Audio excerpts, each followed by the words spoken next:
Hola, benvinguts. Soc l'Andreu Bosch i us vull presentar la figura literària de Santiago Rossinyol en el Cau Ferrat, a Sitges. Fer-ho aquí, a casa seva, és tot un luxe. Aquí tenim els seus objectes estimats. A cada objecte un record, cada objecte una història, cada objecte una emoció, cada objecte un trosset del seu cor. Els col·leccionistes d'antiguitats són els drapaires dels records. Va escriure Rossinyol, tot rient-se d'ell mateix al final de la seva vida. Tenim també amb nosaltres les obres completes de Santiago Rossinyol, les seves fílies i les seves fòbies, els seus sentiments més profunds, els seus pensaments modernistes, fets literatura. I salpebrada sovint per la seva fina ironia. La veritat és que Rossinyol amb això ens dona el llegat del seu pensament. I si deixem que Rossinyol mateix, a través dels seus textos i dels seus tresors en el Cau Ferrat, ens guiï en la seva casa? Som-hi! Aquesta història, que és la meva, la comencem a la sala del brollador, on hi ha els originals que el meu estimadíssim amic Ramon Casas va pintar per a la meva auca del senyor Esteve, amb rodolins de Gabriel Alomar, el meu amfitrió mallorquí en les meves estades a l'illa de la Calma. Vaig néixer el 1861, al barri de Ribera, a Barcelona, en el si d'una família benestant que es dedicava al ram del tèxtil, ben bé igual com la família del meu Estevet, del meu Esteve. Quan naixia l'Estevet no feia calor ni fred. No us confongueu, l'Estevet no sóc jo, és el meu avi, en Jaume Rossinyol i Bosch. Era el senyor Esteve un home pràctic. Era el primer que a Barcelona havia venut rodets, el primer que havia despatxat elàstics i el primer que va importar les traves per als pantalons de punt de mitja. El meu avi també era pràctic i estalviador i treballador, tenaç i persistent. Tenia un cognom d'ocell, Rossinyol, però més aviat s'identificava amb la formiga i odiava les cigales, com en la meva obra de teatre, Cigales i formigues, que vaig escriure ja fa molts anys. Per fer créixer la botiga, treballen com la formiga. En l'art de comerciar era insuperable, com el meu Esteve. Amb 30 anys d'estar a la botiga, coneixia el cor humà de tot el barri de Ribera.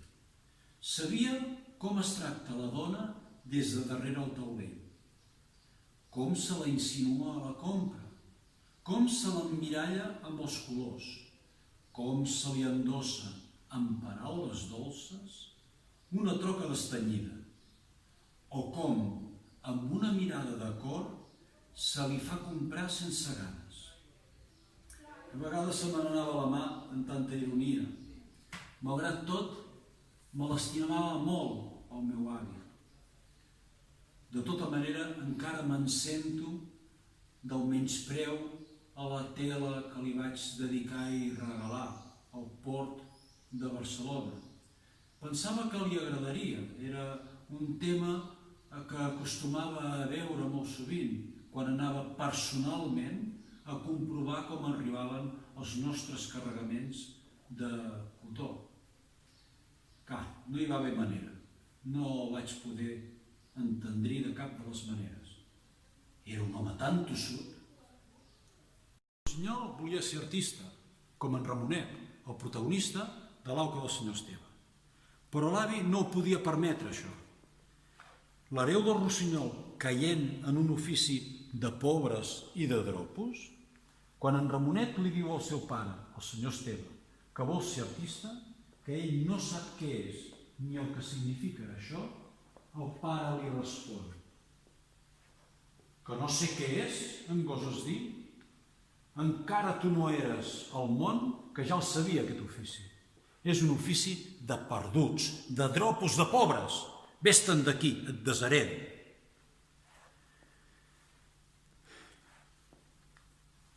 Mon avi tenia aquest mateix mal geni, però jo també tenia el meu caràcter.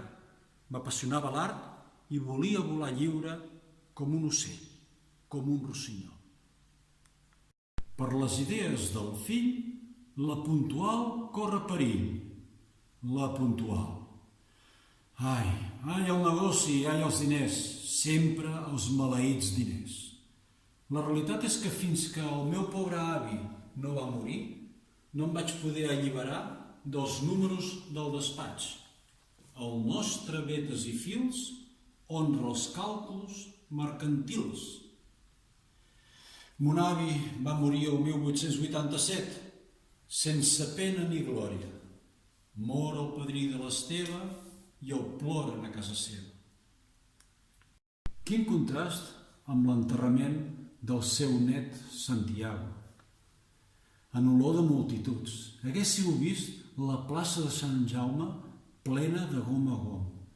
Tot Catalunya va plorar per ell, però no ens avancem. Aleshores va creure que el camí de l'art ja el tenia ben lliure. S'equivocava. Encara havia de vèncer un altre escull important, la seva dona, Lluïsa Denís. Ella tampoc no comprenia la seva passió per l'art. Mireu el que escrivia la Maria Rossinyol en el seu llibre Santiago Rossinyol, vist per la seva filla. El meu pare, casant-se, va fugir de la tirania de l'avi, però es va trobar amb la tirania d'una muller enamorada i gelosa. L'avi no volia que fos pintor. La meva mare estava desesperada perquè un cop va veure aquest ofici de prop, va creure que el seu espòs fatalment li havia de ser infidel. Va venir un moment que l'ocell que volia sortir de l'empresonament que li era al despatx estava més engabiat que mai per una muller que veia fantasmes per tot arreu. Jo era com un rossinyol engabiat, i tant, i lligat amb cadenes. Després de rumiar-m'ho molt, enclaustrat durant un mes a Poblet, vaig triar el camí de l'art.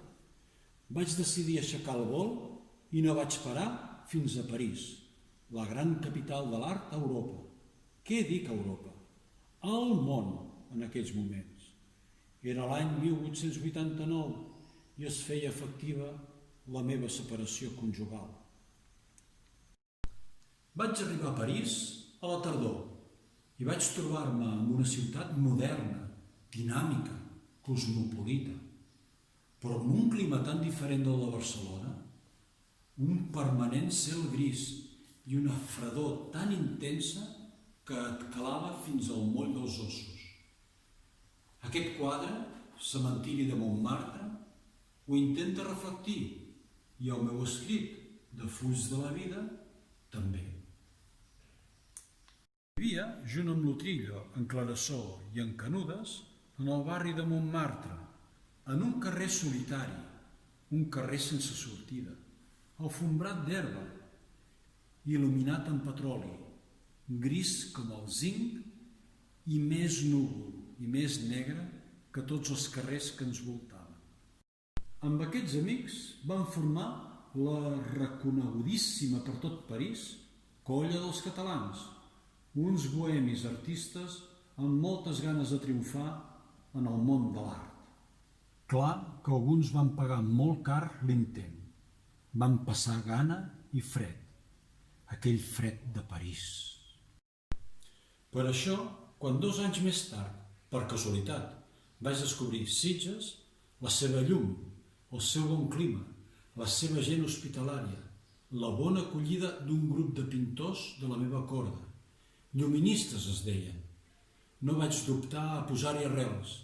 amb tot el que vol dir una cosa com aquesta en el meu cas. Jo, un cul de mal seient que no parava de viatjar. La realitat és que em convenia un lloc a Catalunya on posar-hi les meves col·leccions, els meus ferros. Un lloc on venir de tant en tant, fugint de París, per descansar d'aquella meteorologia tan inhòspita. Aquí tenim un dels molts patis blaus de Sitges que va pintar Rossinyol. Fixeu-vos el contrast amb el del cementiri de Montmartre que abans hem vist. Si la llum i els colors expressen l'ànima de l'artista, no cal dir quin era l'estat d'ànim en un lloc i en l'altre de Rossinyol. Evidentment, a Sitges va veure la llum al final del túnel, talment com es veu en aquest quadre. La meva intensa relació amb Sitges la veiem en aquesta placa. Em van fer fill adoptiu de la vila el 1913 i aquesta peça de Marià Andreu, que ho rememora, sempre tindrà un lloc preferent en el meu despatx. Van venir temps d'homenatges i celebracions. 1918, 25 anys del cau, branca de llorer oferta per l'Ajuntament de Sitges. 1926, Catalunya em va homenatjar a Sitges, Muñoz Morató, ram de llorer i alzina. Aquell al qui fan un homenatge ja pot preparar-se el nínxol. Sovint em passava de la ratlla amb la ironia, però vaig estar molt agraït per tots els homenatges que em van fer. Entre aquest jove rossinyol i aquest altre havien passat 40 anys.